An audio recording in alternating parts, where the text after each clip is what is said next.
Hey, what's going on, guys? It's Turin here, and today, guys, I'm here with another Total War Warhammer online commentary. In this battle, I'm going to be playing Prince Sigvald and the Warriors of Chaos, and I'm going to be facing off against their eternal nemesis, the Vampire Counts. So let's get right into the business, guys, and this is a bit of a composition you guys have already seen. Probably the bit of a variant I put on it was bringing Lore of Death instead of, Lore of Fire, because again, Fire is pretty good. The Piercing Bolts, the Fireball can deal with the Mortis Engine somewhat effectively, but still, I found that Lore of Death just seemed to be so much better. I mean, Fate of Una can destroy a group of Blood Knights, and Spirit Leech can take out Banshees, it can take out the Vampire Lords, and it can even be used on a Mortis Engine to great effect, and it's not going to miss. Fireball is one of those abilities that just always seems to miss for me, and Lore of Death just seems so much more reliable. So anyways, in the front line, I just have Halberds. Again, they have armor piercing, so they can fight Graveguard. They're not going to trade the most efficiently compared to like great weapons, but still, they have pretty good melee defense at 37, and they also have an anti-large bonus. So one of the inherent counters to, armor is Cryptors for the Vampire Counts, and they can beat up Cryptors pretty well with that anti-large bonus, which I believe is like 14.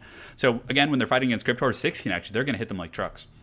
Aside from that, one of the staples of victory against the Vampire Counts is Giants. So if you're playing Greenskins struggle against Vampire Counts as well. But again, a lot of people in the meta are learning that Giants are so good against the Vampire Counts. They just beat the brakes off the Graveguard front line. They can chase around Mortis Engines as they can push through the ranks and zone them out. And they can also take out Cryptors very efficiently. And it's very hard for Vampire Counts to deal with Giants without using, Spearmen and Blood Knights, which usually aren't going to be doing very well in the front line regardless. So I do have some aspiring champions. Sigvald is also a pretty good choice. Vampires have a lot of ways of nuking and hero sniping with, Lore of Death, and Lore of Vampires is pretty good at kind of targeting units. Well, I guess not targeting, but tar pitting with vampires, or excuse me, zombies, and then surrounding, etc., etc. So that's pretty much it for my main line. And aside from that, I do have two groups of Marauder Horsemasters, which are pretty good. They can be caught by the Hound, so you need to be very careful about that. But still, you basically just skirmish with them until the fighting starts, and then you just put them in your back line and have them snipe out Cryptors and Mortis Engines. That's basically their job, and they do a very, very excellent, job at that. They have 37 missile damage, I think. So let's see how much armor piercing is in that actually. So let's see, armor piercing is only 8, so it's pretty low, but still their missile damage isn't bad at all. So aside from that, my opponent has, well, it's not aside from that, but aside from my forces, I think that's pretty much it. Yeah, I don't have anything hidden in the wings for you guys. So for my opponent's army, it's pretty standard Vampire Counts build. He does have Graveguard in the front line, so the tank can spank. So again, a lot of people, the hammer and anvil approach, they use the Graveguard with the high melee defense and the shields to kind of hold the front line, and you allow the Cryptors to do most of the damage. Obviously, under the current circumstances, the Graveguards with great weapons might have been better here because they would really tear through those halberds pretty efficiently, whereas these Cryptors are kind of the answer to armor he has, but again, they're going to suffer against the anti-large bonus. So aside from that, though, he does have some Graveguard with great weapons mixed in, so I definitely like the composition. Like, it's a little more diverse than what I usually bring, and I honestly think it'll work better because I thought for a second he only had the standard Graveguard, but it looks like he has two of those to take the initial beating. He'll then follow up the Graveguard with great weapons to saturate things and the Cryptors. Aside from that, he does have Manfred von Karstein with Spirit Leech, Invocation of Nehek, and Raise Dead, which is probably, the holy trinity of spells for, the Vampire Counts.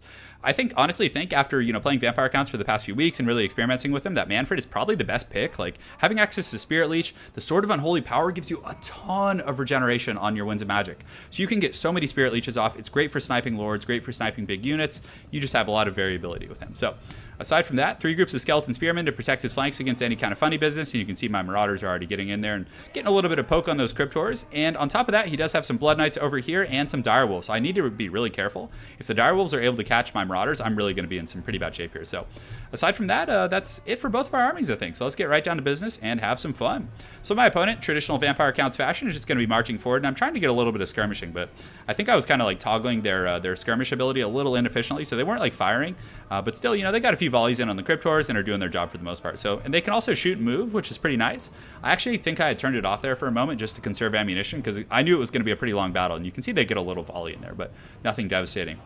I was really happy I brought Spirit Leech because Spirit Leech is such a hard counter to Banshees. Like, I think like 2 Spirit Leeches honestly kills a Banshee, which is just incredibly powerful. So I just kind of form ranks up here. I do have a little bit of a high ground situation, but you can see those Hounds coming in so hard, and I actually didn't notice them until it was relatively late. So what I then do is detach a group of Halberds. I'm going to pull these guys back in and just use these Halberds to kind of screen out these Hounds, and hopefully that'll be a pretty good situation. So you can see I do get a Spirit Leech, and look at the damage it does to this Banshee. It is just absolutely devastating. It'll bring it down to about half life, so one more Spirit Leech will honestly probably kill that Banshee, and he may use an Invocation of Nehek on it to save it, but still, if I'm forcing out an invocation, for that, I wouldn't call that a bad trade. So my Halberds are able to secure, and then, like I mentioned before, I just use the Marauder Horsemasters kind of like a firing line. I don't even need to skirmish really. I can just send them back here, and I have a great downhill slope, so I'm going to be able to just fire in there and, do my thing. And you can see the Halberds are going to get in here and start clashing with some of these Cryptors, and, not Cryptors, excuse me, against these Graveguard. And it's not a terrible trade, because again, they do have very heavy armor, pretty decent combat stats with heavy armor piercing, which I believe is, what is their armor? Yeah, 24, which is actually really, really high. So then the Giants are going to kind of march in, go after the Graveguard, which essentially they're a hard counter to. Over here, I do miss my charge a little bit, but, you know, it happens to the best of us guys. And, of course, Prince Sigvald, having him in the front line is pretty good. He offers a lot of sustainability, and if he does take a lot of damage, you know, he's going to heal up, which is nice. So he does summon some zombies in the back line, so what I'm going to end up doing is pulling the Marauder Horsemasters up and around, and that's what's really nice about having essentially mobile archers. I can just use the Aspiring Champions to clean up zombies, because they do have a splash attack, they hit really hard, and the 120 armor is going to mitigate any damage that those zombies would do. So in the front line, you can see it's a slightly favorable trade for my opponent. You know, the Graveguard are doing very well, but still I am trading, which is pretty good. And, you know, once the Cryptors do engage, I'm going to have these Marauder Horsemasters to really go after them. So, guys, Fate of Buna is dropped on these Blood Knights, which is really, really good. You can look at the damage they're taking. And, guys, I think Fate of Buna is going to make a comeback. And it was one of my best answers here. Like, I was able to just annihilate these Blood Knights. Granted, he did use an Invocation of Nehek. I kind of waited for him to do it, and then on the main army, and then I used Fate of Buna afterwards, and they weren't affected by the Invocation of Nehek. So those units just got absolutely devastated. So then my opponent does engage these Cryptors, but guys, I have Halberds everywhere, which is a really, really good situation. He tried to get my back line, but I did have an auxiliary group of Chaos Warriors with Halberds back here, and I was able to get these Marauder Horsemasters up and around the flank, and you can see they're just absolutely peppering these Cryptors right now, which is exactly what you want. And thankfully, you know, his mobile threats, the Direwolves and the Blood Knights, have now been dealt with, so he doesn't have a lot of ways to stop these guys. And another perk of using the Marauder Horsemasters is, you know, the Vampire Counts units do have notoriously low leadership, and you can see, man, just look at the peppering on these Cryptors. So even if you rear charge with Marauder Horsemasters, it is going to trigger that rear charge penalty, which will eventually, you know, crumble a lot of Vampire Counts units in the late game. But my opponent gets a very, very juicy Invocation of Nehek here, which was just great. And you can see over here, he's crumbling my line pretty hard. You know, all my halberds are essentially retreating or broken. You know, I do have a group that I did pull back. So I did lose one group over here on the wing. So what I did then is like pull them back and I formed like a new shield wall right here, which is pretty good because then all these troops are relatively inefficient. They're just cleaning up some halberds on the wings, but still he's going to have to like come up and around here. And Giants fight really, really well when they're back to back with infantry. Obviously, if they're surrounded by skeleton spears, they're going to get worn down. But if you have them saturated with your halberds, you're going to be in pretty good shape. But you can see Manfred actually came in there. I forgot to point that out. And he took a huge beating from some of those Giants and Prince Sigvald, and he almost died. And he has 32 HP. I was so bummed I couldn't kill him. So he pops Master of the Black Arts, most likely looking for some Winds of Magic to heal himself. And I could not believe Manfred wasn't crumbling right here. I was definitely very, very sad, but I really didn't have a way of catching him. Like, I could have pushed up and thrown a few spears, but my opponent was very aware of that. And he does use Invocation of Nehek to heal himself. He didn't want to overcast it because I think he could potentially, you know, blow himself up. But he does use that, and he's healing up pretty well here, so he should be okay.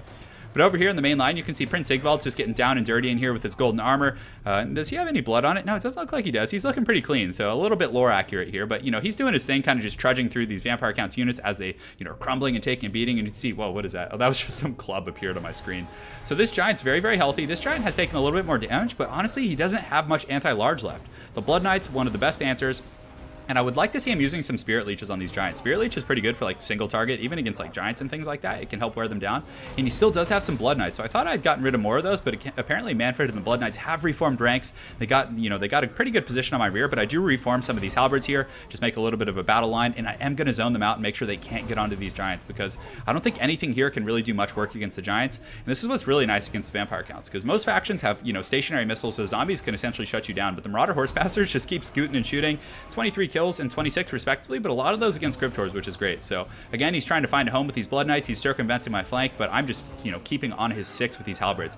Very, very good micro from my opponent. He's not letting me catch them. He's definitely multitasking here, and he's able to pull up and around. And then it looks like he might be charging in here on the flank. He's definitely trying to get on these Giants. And right here, this would be the best Giant to get on because it's isolated. It doesn't have a lot of halberds protecting it, but it does have the mighty Prince Sigvald who's protecting those boys.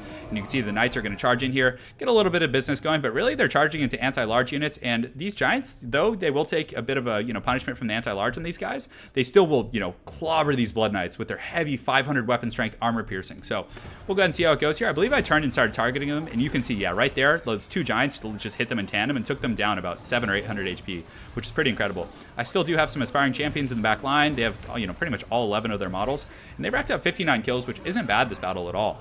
Over here, Manfred is in a little bit of trouble. He's somewhat low. You know, I can't really catch him and punish him because, again, I'm playing a very defensive turtling style, but I do use a Spirit Leech on him that I still had. So Spirit Leech is so good against Vampire Counts. You guys saw the Fate of Buna, so again, he's taking huge damage. He's getting poked by all these halberds here, and down goes Manfred. So, because again, they have an anti-large bonus. So against Manfred on his horse, he is going to take extra damage. You can just see the Giants and the guys are just going to go clean up shop against some of these zombies and crush some undead fodder. And it looks like that's all she wrote for the Vampire Counts. So It's still an incredibly hard matchup, but I think this is one of the more optimal builds, and I think Lore of Death is probably better than Lore of Fire. Invocation of Heck, not Invocation of Heck, excuse me. Spirit Leech is really, really good against Vampire Lords, Banshees. It's even good against like Mortis Engines. Although I think the Mortis Engine might have some magic resist. I'll have to do more testing on that.